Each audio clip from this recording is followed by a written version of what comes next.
I've got a wedding happening, and I am delighted that I've found the corner of the space that I can use for the shiur. So, thank you to Nassim for co-hosting our shiur tonight, and so I'm glad we're getting it together. So, welcome to everyone. Our subject, of course, is Parshas Chukas, and I want to share with you tonight two very regional approaches to well-known and challenging passages in the Torah and, of course, in our Parsha. So the first one is Chukas HaTorah. The Parsha begins, Zos Chukas HaTorah, and the title that we've given to our little discussion tonight is a mystery inside an enigma, and that is a quotation from Winston Churchill. Actually, the full phrase is, he said, uh, a riddle within a riddle wrapped within a mystery inside an enigma. Anyway, that is what came to my mind in terms of the challenge and the mystery surrounding this mitzvah of para aduma. So much has been written about it. Why is it so inscrutable? Why is it called Chukas Torah? Except Sofer has a very original approach. So many of the Mefarshim observe that the expression Chukas Torah implies that this mitzvah, perhaps whether unique or most sort of extreme or most like classic example among mitzvahs of the Torah, transcends our understanding, defies rational interpretation and explanation. Rashi says, "Gzeirahim ilfanai." It is something which is a product of divine wisdom. It is something that is, so to speak, like hakuk means like inscribed in stone, something which is immutable but also inscrutable. And you don't have permission even to contemplate it or to sort of protest that you don't understand it, because this is something which of its nature transcends human understanding. And that's how Rashi explains it. That's how he explains the concept of Chukas Torah. They should bring it to you, Moshe.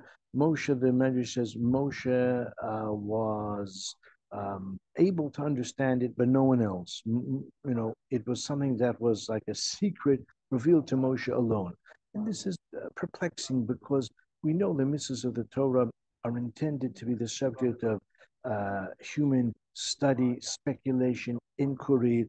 The Rambam writes that generally all the mitzvahs of the Torah, a person should try to understand them as best he can, to appreciate them, to, when I say appreciate, to like recognize the value or the benefit or the motivation behind it. The Rambam says if you don't find a satisfactory explanation, don't reject the mitzvah because of that. But the enterprise of seeking to understand it is something which is to be encouraged and certainly to be validated. But the bigger problem with Rashi's approach is that Rashi himself says that in the writings of Rav Moshe Hadarshan, I saw the following, and there Rashi sets out a detailed presentation of the mitzvah of para aduma, which, as you know, is a medium for purification that involves a cow which is completely red, which is unblemished, which has never been used for farming or other purposes, a number of other requirements that are associated with it. This animal is slaughtered and it is burnt, and its ashes are combined with certain other ingredients, and then it's mixed with a certain type of water. And that water, called the Efer Para, the waters mixed with the ashes of the Para Aduma, are a medium for purification. By the way, the like deepest mystery and the reason that it's characterized as something that again transcends our understanding is the fact that it contains within it an internal paradox. We said that para aduma, as we know, is a medium for purification. A person who comes into contact with the dead and is ritually defiled as a result, he cannot, or she cannot as well, eat truma, enter the Beis Hamikdash, touch kodshim, and other restrictions, unless and until a certain interval has passed of 7 days, and the waters of the paraduma have to be sprinkled upon that person as well, immersing in the mikvah also. So it is a medium. It is it has the capacity. It has the property of bringing about purification. A person is ritually contaminated, so this purifies him or her. The mystery is that the one who prepares the paraduma becomes tameh. And therein lies the internal paradox. It is itself a medium for purification, but the one who prepares it doesn't mean the one who sprinkles it, because otherwise you would have an unending circle of defilement, which is not the case. The one who sprinkles it doesn't become tameh as a result, but the one who prepares it, the one who first is actively involved in the process of burning this paraduma, etc., and mixing it with the water and all of that, that person becomes tameh. Now, it may only happen once in 100 years, possibly even less than that, because the paraduma was a great rarity, and they would dilute the ashes, continuously, so that it wasn't necessary to prepare a paraduma frequently.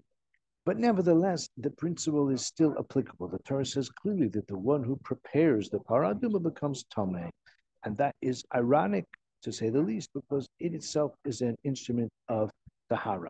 Says Rashi, quoting the famous Medrash of Rabbi Moshe Hadarshan, that actually we can understand the symbolism of it, because this is all a corrective or a compensation or a kapara, an atonement for the Chet HaEgel. The Chet HaEgel was the occasion where the Jewish people collectively betrayed the covenant. They committed a transgression which is akin to idolatry. According to some, it really was idolatry. They were probably like enticed or incited to do so by the Erev Rab, the mixed multitude who came up with them from Egypt. But the fact is that many Jewish people, or a certain number, participated. Maybe 3,000 participated actively. They actually were executed, but a large number of others were either cheering them on or uh, passively sort of complicit.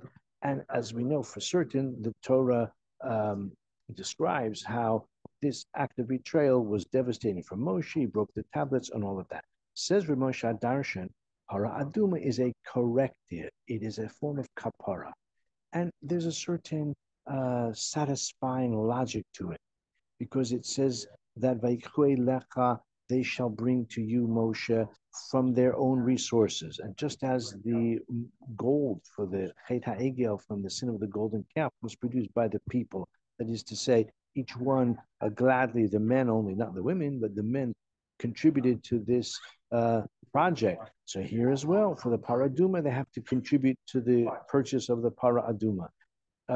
The redness and the gold are akin, colors which are associated with one another. But maybe the most compelling is that an egel, a calf, is of course a young cow. So the cow is the mother, the para is the mother, the egel is the calf, and the Medrash Rashi calls the Ramosha Dargan. It says it's like a maid servant within the palace who has a child, and the child wrecks the place. The child sullies the king's chamber, and she has to come in and clean it up. So the mother of the child who has caused so much damage has to come and make amends. In a similar way, the Chet HaEgel brought death into the world, because according to the rabbinic tradition, the Jewish people, when they received the Torah, were elevated to the status of Adam and Eve before the sin. That is to say, they had become immortal. It didn't last long, only for 40 days, but they were able to shake off the bonds of mortality. But with the Chet HaEgel, mortality came back into the world. So although the paraduma is no panacea for mortality, but it does represent a means of like correcting or recovering from one who comes into contact with the dead. It's a means of purification. Moreover, the most severe form of tuma philosophically. In actuality, halakhically, the most severe is the corpse. But philosophically, and we find it in the Torah as well, also that an idol is also a source of tumah, is also regarded as theologically a source of defilement, and therefore the paraduma is a corrective; it's a form of purification, whereas the Chet HaEgel, the sin of idolatry, is the most severe form of spiritual contamination. Okay, all of this is quite well known already. Says the Ksav Sofer, uh, the following. The Medrash says that Veichu Elecha, it hints to the idea Hashem says to Moshe, well, why does the Torah even say, tell the people they should bring to you a paraduma? What does Moshe have to do per se with the paraduma? Moshe tells the Jewish people about all of the mitzvahs of the Torah. They don't have to bring every mitzvah to him. Even like the Mishkan, Moshe instructs them what to do, but they don't bring every feature of the Mishkan to Moshe for his endorsement or whatever it might be. So the Medrash says that Moshe is going to be the one who has the understanding of the paraduma, but nobody else does. For you, the Medrash says, I will reveal the reason, but for them, for everyone else, it's a chok. It is a statute that cannot be understood and will remain forever like beyond the grasp of human intellect. Says the Ksav Sofer, how do we see logically the kapara, the atonement in the paraduma for the Chet HaEgel? We've explained the association, but where's the logic behind it? Ksav Sofer says a brilliant idea. He says that the Torah emphasizes, according to Rashi, the first approach that Rashi proposes is that you have no permission to contemplate the matter or to demand or to even expect an explanation that you can understand logically. Why not? He says the following.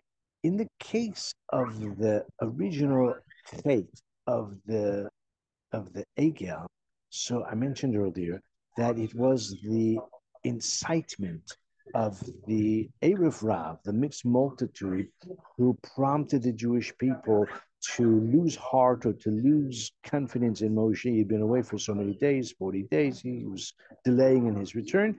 And they were the ones who prompted the Jewish people to make this golden calf. Says Rashi, I forgot to mention that, very important, that this is a mitzvah, paraduma, which the Satan and the nations of the world will torment or will taunt the Jewish people. Now, let's say, what's this mitzvah all about? What's the rationale? What's the basis for it? What's the logic? What's the purpose? What's the benefit? What's the function? It has nothing to commend it. Why do you even follow it? Why do you accept it? Why do you believe it? Why do you practice it? And just like this mitzvah has no explanation, nothing that can impress anyone, that can convince anyone, the whole Torah also, you should disregard it. That's what the Ummah Sa'olam say, and to which Hashem responds to the Jewish people, you have no permission to even seek to understand it, you just accept it because this is part of the divine wisdom. According to this way of thinking, says the Ksav Sofer, we can understand why it's a kapara, why it's an atonement, because the Chet HaEgel was a result of the incitement of the Erev Rav, of the mixed multitude, and that is the same like forces of hostility to the Jewish people, the forces of antagonism, who say here as well, this paraduma, why do you accept it? Why do you practice it? Why do you believe it? It's got no logic. It's completely irrational, completely nonsensical. The kapara is that when the Jewish people say, even though we don't understand it, even though we can't justify it logically, nevertheless, we are committed to it. And that is a kapara. That therein lies the atonement, because they say that we are not going to we're not going to descend to the debate whether it is logical or isn't logical, whether we can convince you that it's worthwhile or otherwise. The principle here is that the Jewish people have achieved atonement for the Chet HaEgel because they're no longer going to engage in the exchange of ideas. They're no longer going to enter into the debate about whether the service of God or the service of an idol is more compelling or more worthwhile. They say that the Jewish people embrace the mitzvah of paraduma. That's why Hashem told Moshe the explanation, but Moshe couldn't tell anyone else because Moshe was not guilty of the Chet HaEgel. Everybody else was. Even Aaron was complicit in the Chet HaEgel, but Moshe was not. So therefore, for Moshe to know the explanation, there's no problem with that because Moshe doesn't need personal atonement for the sin of the golden calf. The Jewish people do. So that's why, in order for the atonement to be effective, the Jewish people have to be kept in the dark of regarding the mitzvah of parudim and the explanation for it. That's why it was so essential that it remains beyond the grasp of every person, even Shlomo HaMelech, as is well known. So this is how he explains the logic of the kapara for the Chet HaEgel, but also equally why it has to remain beyond the grasp and beyond the capacity of human acumen to fully appreciate, other than that of Moshe Rabbeinu himself. I'd just like to add that there is a depth to this explanation, that ultimately faith which is profound, faith which is not dependent on syllogisms and not dependent on philosophical wisdom, faith which is not dependent on what we would call, the philosophers call demonstrated faith, there's a profundity to it and an unshakable component of it. And this is a debate about which much has been written, but I would just like to mention the famous comments of a man called Rav Yosef Yavitz, known as the Chassid Yavitz. He was among the Megurashei Sfarad. He wrote a book called Or HaChaim, not the Or HaChaim commentary on the Torah, but a different book called Or HaChaim, and he reflects on the phenomenon of the exile from Spain, the explanation for it, that is to say, the way that they could come to terms with understanding how did this great catastrophe befall them. And he maintains that a large part of the blame lies with the philosophers. He calls them mitpalsafim, the would-be philosophers, the so-called philosophers. And he says that the wise people, sophisticated people who felt that their understanding of Judaism was like buttressed by philosophical sophistication, they were the ones who kissed the cross. They were the ones who did not have the depth of faith to go into exile if need be. They're the ones who, accepted baptism on that terrible day. He says it was the simple people, the women, and those who were non-sophisticated, again, is possibly slightly patronizing there, but that's what he says. And they were the ones who were faithful. They were the ones who gave up everything, including sometimes even their lives, rather than to trade Judaism for the Christian faith. And he criticizes those who were priding themselves on their philosophical sophistication, and he lauds those who had the simple and profound faith.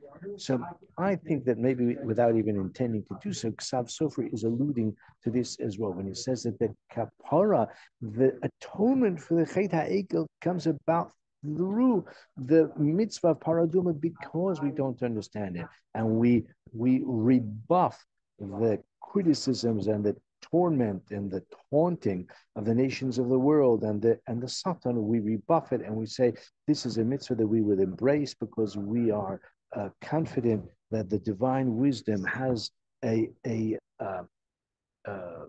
basis that transcends human understanding, and we don't need to understand it. This is the Chukas HaTorah. That's what Ksav Sofer says about this subject. In the minutes we have left, I want to also take up one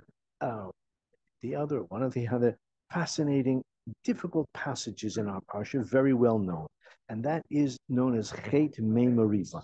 What went wrong when the Jewish people were thirsty? The death of Miriam, apparently, according to Chazal, meant the end of the wellspring. Therefore, they had no water, and therefore they were thirsty. Therefore, they complained. And Hashem said to Moshe, take your staff, speak to the rock, and it will produce water. And so it did. It seems to end pretty successfully. Of course, as we know, Moshe had some words for the Jewish people. He struck the rock, and immediately Hashem says, you're not going to enter the land of Israel. You're destined, you and Aaron are destined to die in the wilderness because you failed to sanctify my name. You did not cause them to believe in me. You did not, sanctify my name. And therefore, the terrible, tragic consequences, at least for Moshe, Aaron as well, would ensue. The question is, of course, what went wrong? What did they do wrong? So Sofer says, much has been written about this. He says, Ve'ene gam ani, I'm going to, just one page here, I'm sorry. He says, okay.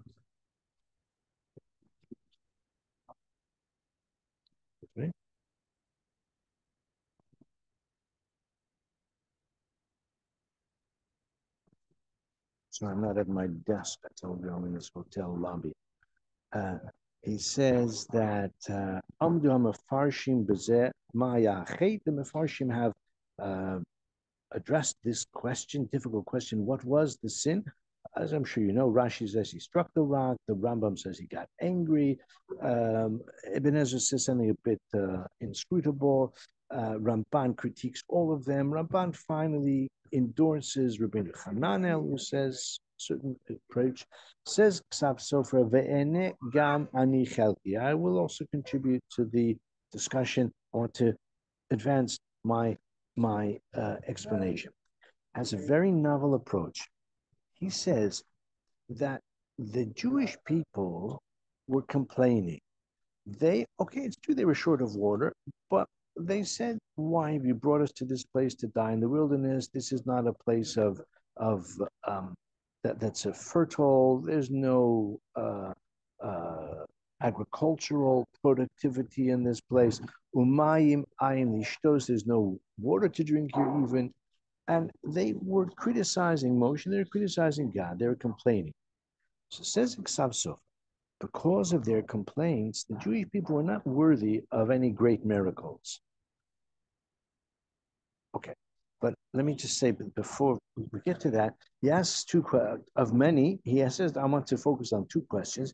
He says, and this Ramban already points out that Hashem told him, take your staff and speak to the rock. So Moshe struck the rock.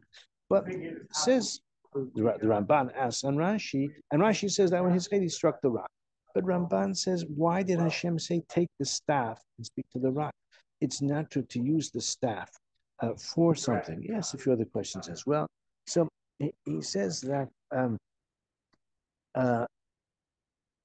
Hashem told him, gather the people. So what's he supposed to do with the staff? What does he need the staff for if not to hit the rock? He says also, the Torah says, "V'dibartem el hasel v'nasan meimav." Speak to the rock and it will produce its water.